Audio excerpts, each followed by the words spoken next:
نحمده ونصلي على رسوله الكريم اما بعد اعوذ بالله من الشيطان الرجيم بسم الله الرحمن الرحيم لا تدركه الابصار وهو يدرك الابصار وهو اللطيف الخبير صدق اللہ العظیم۔ محترم ناظرین اکرام، السلام علیکم ورحمۃ اللہ وبرکاتہ۔ سب سے پہلے تو ہم کو اور آپ کو اللہ کا شکر ادا کرنا چاہیے کہ اللہ تعالیٰ نے ہم سب کو اپنے حفظ و امان میں رکھا۔ یہ اللہ کا بہت بڑا احسان ہے، فضل و کرم ہے۔ اللہ تعالیٰ 7 آسمان بنائے اللہ نے، 7 جہنم بنائے اللہ نے، لیکن جب اللہ کو جنت بنانے کا فیصلہ اللہ نے جب کیا تو 8 جنت بنانے کا فیصلہ کیا۔ تو فرشتوں نے عرض کیا کہ یا اللہ، آپ نے 7 آسمان بنائے، 7 جہنم بنائے، لیکن جب آپ جنت بنانے کا آپ نے ارادہ کیا تو 8 جنت بنانے کا ارادہ آپ نے کیوں کیا؟ تو اللہ تعالیٰ نے فرمایا کہ میرا غصہ پیچھے پیچھے ہے اور میری رحمت آگے آگے ہے، اسی لیے میں نے جہنم کو 7 جہنم بنایا، اور جب جنت بنانے کا فیصلہ کیا تو میں نے 8 جنت بنائی۔ تو میں یہ بتانا چاہتا ہوں کہ میں غفور ہوں، میں رحیم ہوں، میں کریم ہوں۔ تو ہم کو اور آپ کو یہ سمجھنا چاہیے کہ اللہ کتنا بڑا غفور الرحیم ہے، کتنا کریم ہے، کتنا رحیم ہے۔ اللہ تعالیٰ اپنے بندوں سے 70 ماؤں سے بھی زیادہ محبت رکھنے والا ہے۔ تو یہ جب ہم دیکھتے ہیں تو ہم کو یہ بھی خیال رکھنا چاہیے کہ اللہ تعالیٰ کو ہم چیلنج نہ کریں۔ جیسا ہم سے پہلے جو لوگ گزرے ہیں وہ انہوں نے اللہ کو چیلنج کیا۔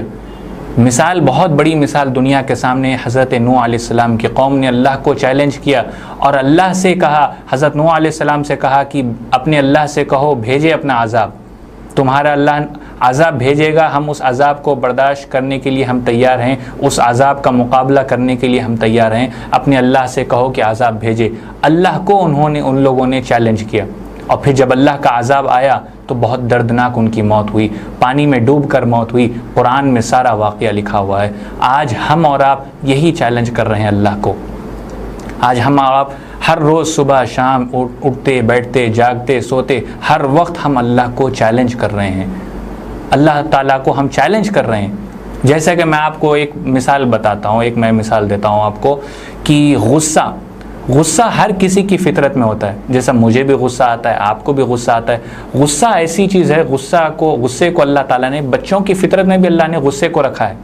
اگر مجھے غصہ ہے تو مجھے روکنے والا کوئی ہے، آپ کو غصہ ہے تو آپ کو روکنے والا کوئی ہے۔ ہمارے گھر میں بیوی کو غصہ ہے تو شوہر روکنے والا ہے، ماں باپ کو غصہ ہے تو کوئی روکنے والے ہیں۔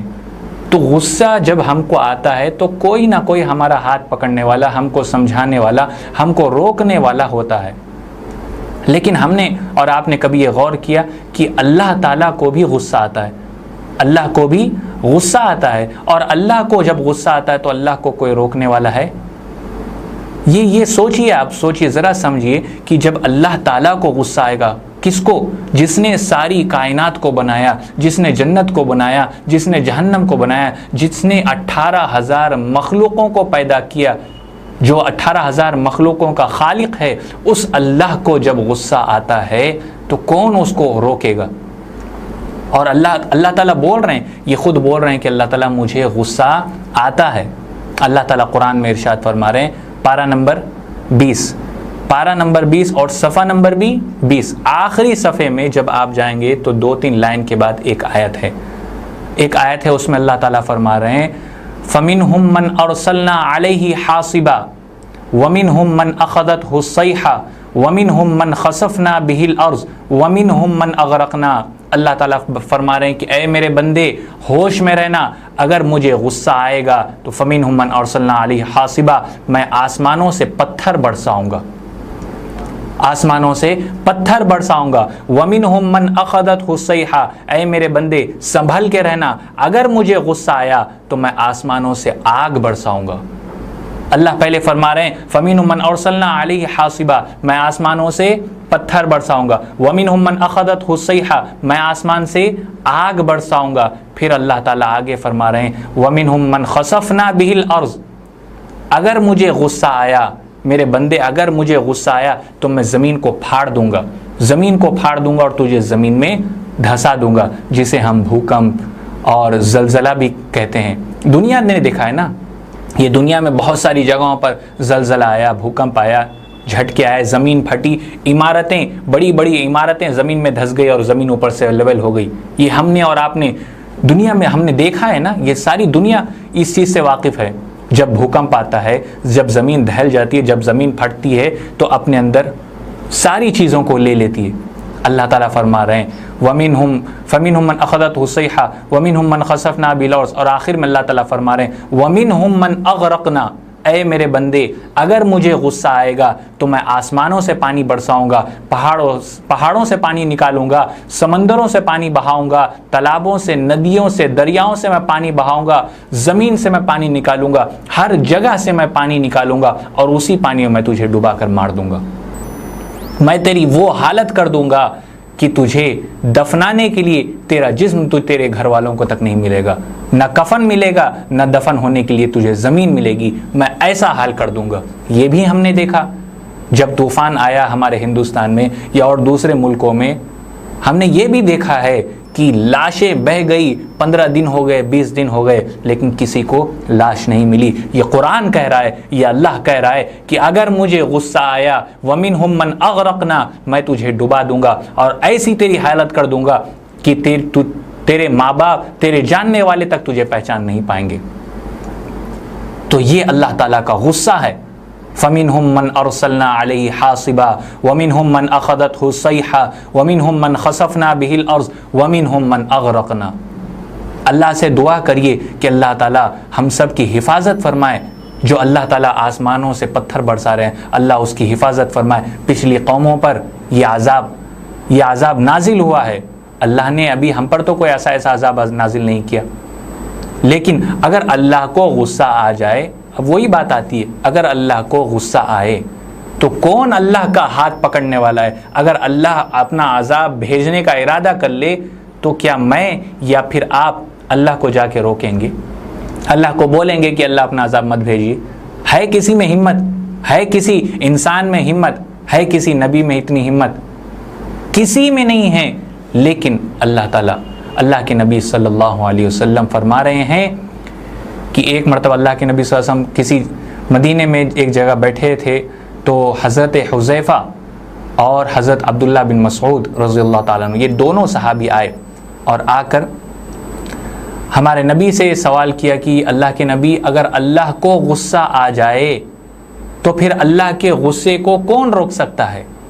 اللہ کے غصے کو کون روک سکتا ہے؟ تو اللہ کے نبی صلی اللہ علیہ وسلم تھوڑی دیر خاموش رہے، پھر اس کے بعد مسکرائے اور مسکرا کر پھر جواب دیے، پھر ایک حدیث پڑھے اور حدیث پڑھنے کے بعد آپ صلی اللہ علیہ وسلم اس سورہ کی تلاوت کیے، الحمدللہ رب العالمین الرحمن الرحیم مالک یوم الدین ایاک نعبد و ایاک نستعین اہدنا الصراط المستقیم صراط الذین انعمت علیہم غیر المغضوب علیہم ولا الضالین۔ یہ سورہ کی تلاوت کیے اور کہے کہ یہ کام اللہ کے غصے کو روکنے والا کام یہ میں اور تم ہماری بھی ضرورت نہیں، میری امت کا ایک چھوٹا سا بچہ بھی اللہ کے غصے کو روک سکتا ہے۔ اگر کوئی میرا امتی، اگر کوئی یہ سورہ کی تلاوت کرے، سورہ فاتحہ کی تلاوت کرے، کوئی معصوم بچہ سورہ کی تلاوت کرے تو اللہ قسم کھا کر کہہ رہے ہیں، اور اللہ اگر اپنا عذاب بھیجنے والے ہوں گے تو اللہ اپنے فرشتوں سے کہتے ہیں میری عزت کی قسم، میرے جلال کی قسم، میرے مرتبے کی قسم، میں اپنا عذاب بھیجنے والا تھا، لیکن فلاں جگہ پر میرا معصوم بندہ مجھ سے مانگ رہا ہے، مجھ سے اپنی ہدایت کی دعا طلب کر رہا ہے، میرے سامنے یہ میرا معصوم بندہ یہ آیتیں پڑھ رہا ہے، یہ دعا کر رہا ہے۔ اللہ تعالیٰ فرشتوں سے کہتے ہیں کہ میرے عذاب کو ان تک پہنچنے مت دو، اور اللہ تعالیٰ 40 سال تک وہاں سے عذاب کو اٹھا لیتا ہے جہاں پر اس سورت کی تلاوت ہوتی ہے، جہاں پر اس سورت کی تلاوت ہوتی ہے۔ یہ کس کے صدقے؟ یہ ہمارے نبی صلی اللہ علیہ وسلم کی صدقے یہ امت کو اللہ نے یہ موقع دیا۔ اللہ یہ کہہ رہا ہے اگر مجھے غصہ آئے تو میرے غصے کو تم بھی روک سکتے ہو۔ میرے غصے کو روکنے کے لیے کوئی بڑے عالم کی ضرورت نہیں ہے، ایک معمولی سا، میرا چھوٹا سا، ادنا سا میرا بندہ بھی میرے غصے کو روک سکتا ہے اس صورت کے ذریعے سے۔ تو یہ ہے اللہ کا مقام، یہ ہے اللہ کا غصہ اور اللہ کے غصے کو روکنے والا، اور یہ ہے نبی کا مرتبہ۔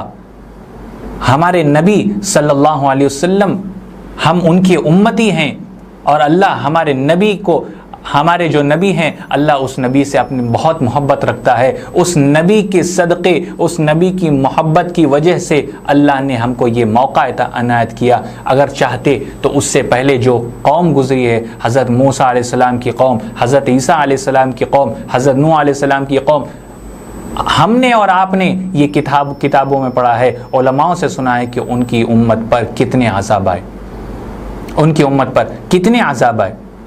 اللہ تعالیٰ فرما رہے ہیں کہ اے میرے بندے، تم مجھے روک نہیں سکتے، تم مجھے دیکھ نہیں سکتے۔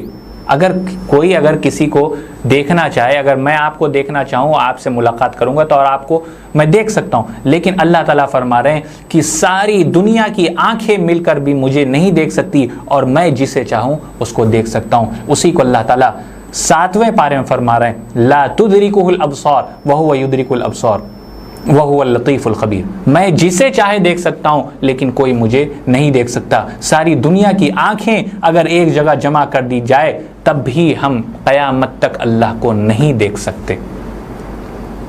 تو ہم کو، آپ کو چاہیے کہ اللہ کی عبادت کریں، اللہ کے غصے سے، اللہ کے عذاب سے ہم پناہ مانگے، اور جہاں تک ہو سکا سورہ فاتحہ کی تلاوت کرتے رہیں۔ سورہ فاتحہ کی تلاوت کا مقام، مرتبہ کیا ہے وہ ابھی میں نے آپ کو بتایا ہے۔ قرآن کی تلاوت کرتے رہیں۔ قرآن میں بہت ساری ایسی چیزیں ہیں، بہت ساری ایسی چیزیں ہیں جو ہم کو یہ یاد دلاتی ہے کہ وہ اللہ ہے اور یہ ہم ہیں۔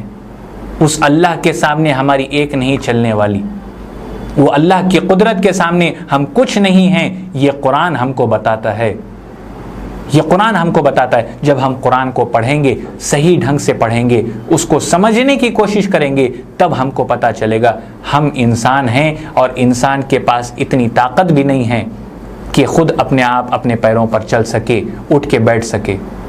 تو اللہ تعالیٰ سے دعا ہے کہ اللہ تعالیٰ ہمیں اور آپ کو اور ساری دنیا کے لوگوں کو اپنے عذاب سے بچائے۔ اس کورونا بیماری سے اللہ جلد سے جلد ہم سب کو چھٹکارا عطا فرمائے۔ آمین یا رب العالمین، وآخر دعوانا الحمد للہ رب العالمین۔